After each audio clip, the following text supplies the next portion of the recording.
PT Divide Podcast. I'm holding up three fingers for episode three as we continue to push through Men's Mental Awareness Month. Men, make sure that you guys are getting all the mental health stuff that you need. Talk to a therapist, talk to your buddies, open up, keep it real because we all going through it. We all got our own personal battles. You know, I always talk about Elijah from the Bible because I know he had his battles. And guess what? God was always there. So appreciate you, Jesus. All right.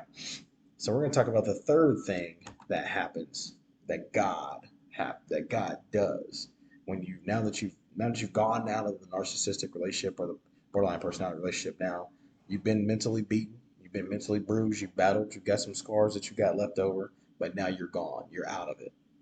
So the third thing he does. So we went over the first two. He will seek to rebuild your self worth. He will make himself the center of the. He will remind you that he is the center of all things, not the narcissist. Number three, God will give you wisdom on how to deal with this narcissistic person now. Huge, huge, guys. Huge. My experience. I'll talk about my experience and then we'll dive into some verse here. So I think there's three key points, three things that you have to do. So, they talk about the cycle, discard is the end. So if you discard them, kudos to you. That was me. I discarded them. If they discard you, kudos to you. Because either way, they're they're done. You can move on. But now that they're gone, the number one thing that you must do is do not have any kind of contact with them. If they're work partners or work buddies or whatever, and you have to, it's always work related. All right.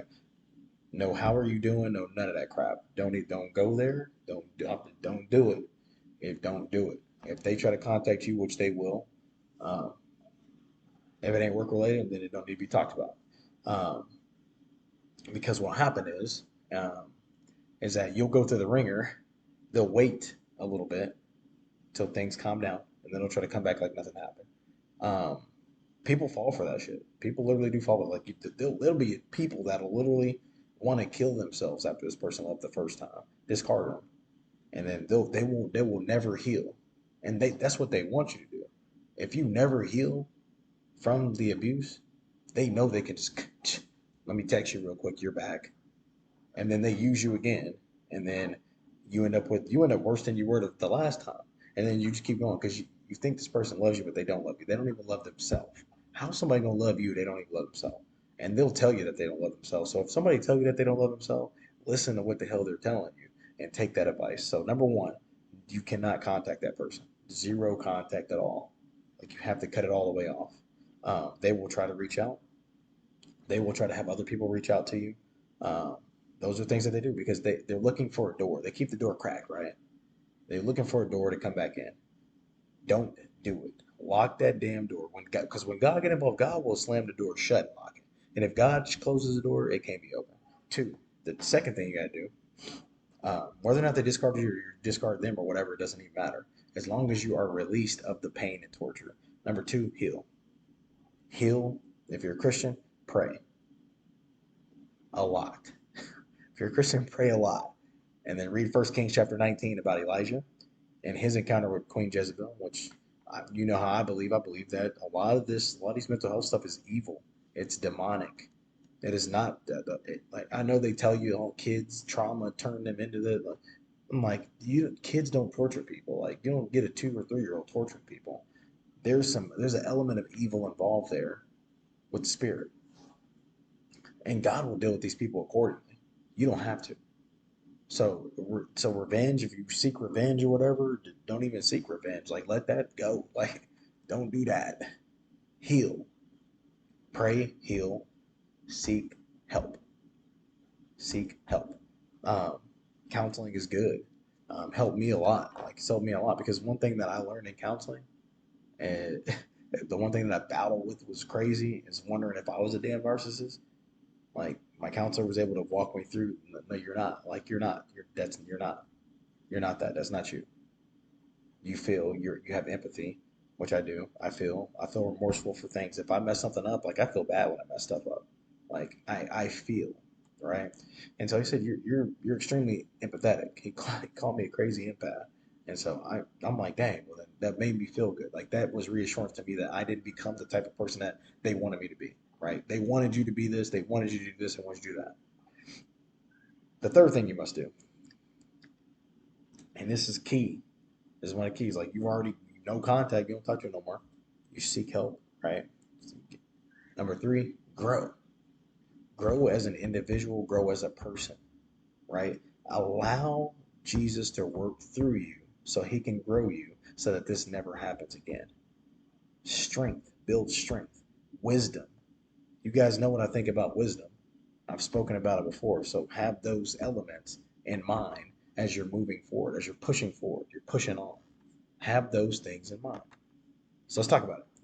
God will give you the wisdom on how to deal with this narcissistic person. I gave you three keys, guys. Three keys that you have to do: no contact, heal, grow. In that exact order, because no contact comes first. You can't contact that person. Don't let that person contact you. If you got to block them, you block them on every damn thing. If they got friends that are acquaintances of yours or friends that are in your life too, you block them damn friends too, because them friends is going, they will use anything and everything to get to you. Don't give them any kind of way out, and then pray that God protects you. Pray that God protects everybody around you. All right, and then when you got your real friends, they gonna know they're not gonna let the bullshit go. So, um, Introduction that involves narcissists will have unique variables in it. Therefore, it's impossible to give a one size fits all approach. So it's not a one size fits all approach, but we're going to give you guys an idea. So I gave you three things.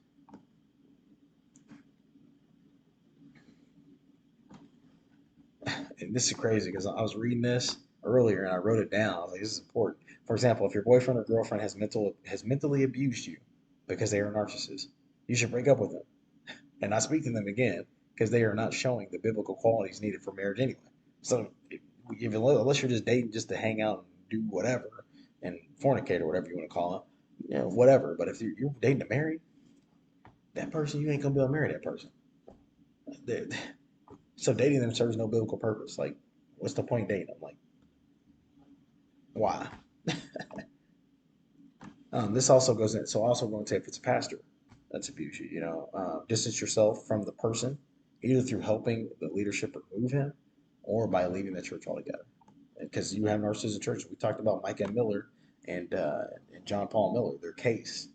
That was a case of a narcissistic pastor that took advantage of a young woman, and now she didn't off herself. Because sometimes that's the only way out. Like sometimes people will get themselves so much backed into a corner by a narcissist that that's the only way out. And guess what? The narcissist will be the victim, right? They'll always be the victim. If you have somebody that always has to be a victim of every single thing, ask some questions because there's something up. In James 1:5 it states, if any of you lacks wisdom, let him ask God, who gives generously to all without reproach, and it will be given to him. So if you're lacking wisdom and you want to know how to deal with this person, ask God. He will give you the playbook, he will lay it out for you, he will protect you. He said it, he will protect you and your heart. Literally, he said that. Like that's crazy to me. He said he will protect you and your heart. Um, let me see. Your mind, your heart and your mind.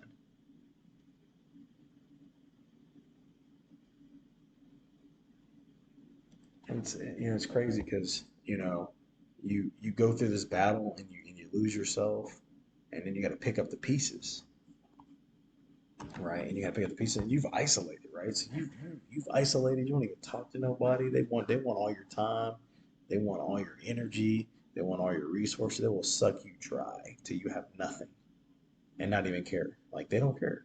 Like once you realize that they don't care about you, like that changes the game. That's a game changer for me. Like once my counselor said, "What's special about them? They don't even care about you." And I'm looking like, "You sure right. Like that makes sense." Okay, they don't care about you, then whatever. Then you gotta do what you gotta do. But once you realize that, it's like, dang, like it's crazy, absolutely crazy. Let's see. Let me get this here. Guarding the heart. Philippians 4:7. And the peace of God, which surpasses all understanding, will guard your hearts and your minds in Christ. Literally the peace. That's a good one. That's a good one. Peace. I didn't even think about that. If you don't have no peace with this person, they are sucking you dry of everything that you have. You have no peace. You have to have peace. Like you have to have peace. That's from experience. I'm gonna go through experience for this last couple minutes. Not having peace is crazy. It's a place that you don't want to be. If a person takes your peace, like peace is given by God. I'm a Christian and I believe that peace is given to you by God. So if a person literally sucks the peace out of life for you, you ain't got no peace, it's probably time to exit stage left. Stage left, and it'll be crazy because like as soon as that person was gone out of my life, the instant peace came right back. Like peace was just like, I'm coming back to you, and it like popped back in quickly. And so it's crazy to think about it. Like dude, I had no peace, like no peace, none at all. And then as soon as they're gone, peace, immediately peace. Um, man, I gotta thank God. Like I really gotta thank God because he is loving, he is caring, he is powerful, he is strong, he is mighty. Um, he's a friend that's always there.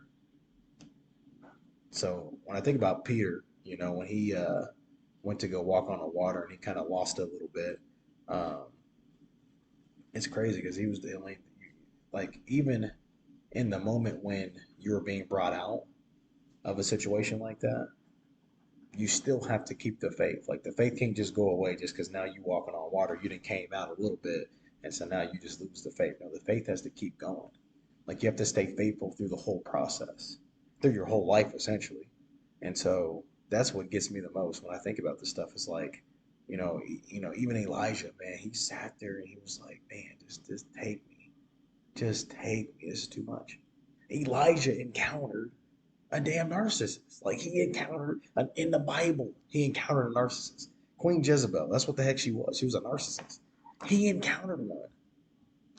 Even a disciple of the Lord Jesus Christ encountered one. And he went through depression. He went through a state of depression. He was mentally not all there. And he needed Jesus. He needed the Lord to help him. And what did the Lord do? Man, let me get hyped about this. First, Kings chapter 19.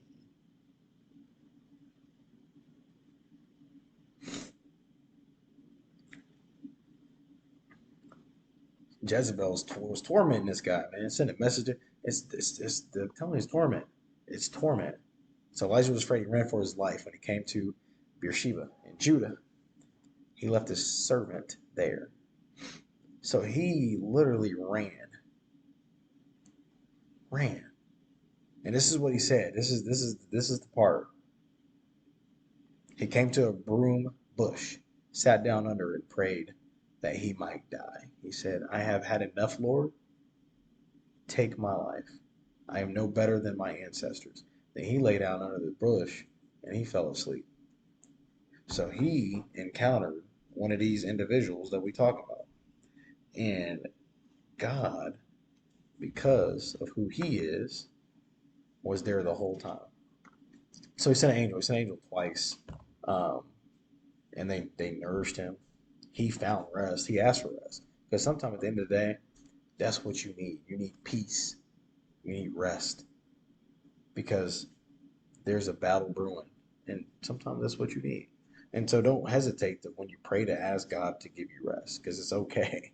Like if that's what you need, get some rest. Like literally get some rest. It's okay. That's where I was. I needed peace. I needed rest. I needed love.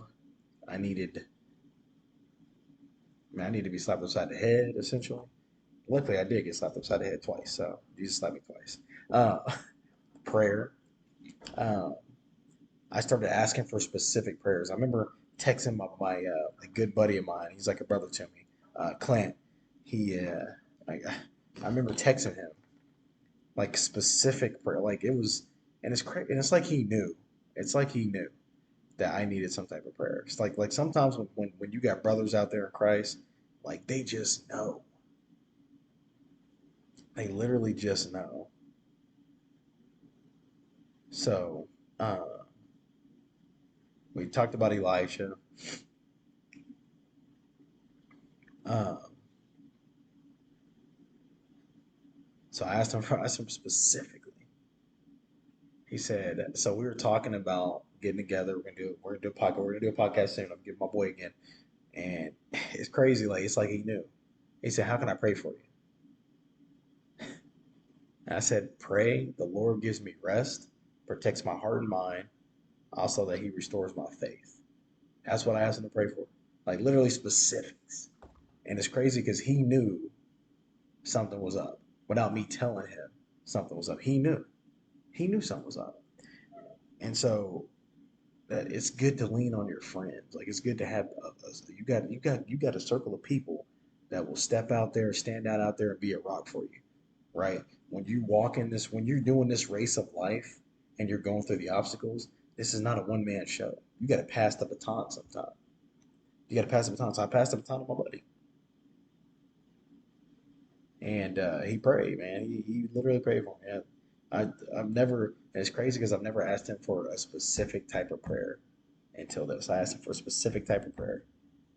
Pray the Lord gives me rest, protects my heart and mind, also that He restores my faith. And it's crazy to ask for restoration of faith because I had faith, but I needed more. I needed to keep the faith through all the trials and tribulations I was going through. And so He did it, and the Lord continues to do it today. As I get stronger every single day, continue to push, continue to pull. He did say that He will protect your heart and your mind. He said that in Philippians, so He not playing. So, but that's all I got for this one. GT the Vibe Podcast, episode 3. We out.